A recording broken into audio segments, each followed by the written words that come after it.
Magandang araw! So ngayon nga ay nandito kami sa Cebu International Airport kasi nga ay sasakay ang Indenyo sa eroplano! First time ng Indenyo kung sumakay sa eroplano kaya sobrang excited. Kaya makikita niyo naman talaga na sobrang saya at excited ng mukha niya. Sa pagpasok ko nga sa security pass ay parang natatakot ako. Akala ko baka hindi ako makapasok. So ngayon nga nakapasok ako at nag-checkan ako ng luggage. So ang masasabi ko nga talaga habang naghihintay ko, na-excite talaga ako at ano yung feeling. Hoy! Yun na nga guys, nahirapan talaga ko at naglilisod sa pagtatagalog kaya magbibisayan lang ako. So muna to guys, kitawag na daya mo, plane number, and then amo na lang gihatag ang ticket dire sa receptionist, and then nag-ingon na lang siya na mag-wait na lang mi sa bus ka na full na ang bus para matusabos mo yung kaso. So excited ko kayo na guys, di lang jud makita dira sa camera ako excited kay mauwa ko. Basod sa kung kasi guys, nagbuto-buto na ka, I'm so excited. So mo to guys, pass na ko ana.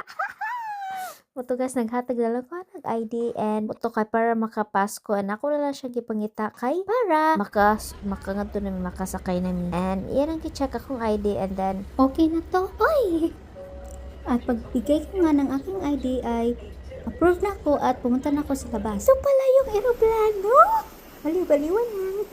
As in guys, excited ko na happy ko pero wala ko pa na pa dyan kiss ako at tubagan guys, sana all so sila guys kay mga butan mo na sila and namubay kay smiling and I like ganahan ko guys nga makita ko kanang mga tao nga smiling kay dili po ka mauwa mo smile sila butagad sa ila and what siya guys. Ganahan ako kayo katry na dyan kong todo sa airplane. At this point of my life, kuyawan. Kaya mo na dyan ko na kung Lord, thank you kayo Lord nga. Patry ko ni mo og experience nga masakay kong airplane. Luganto pa dyan og Palawan.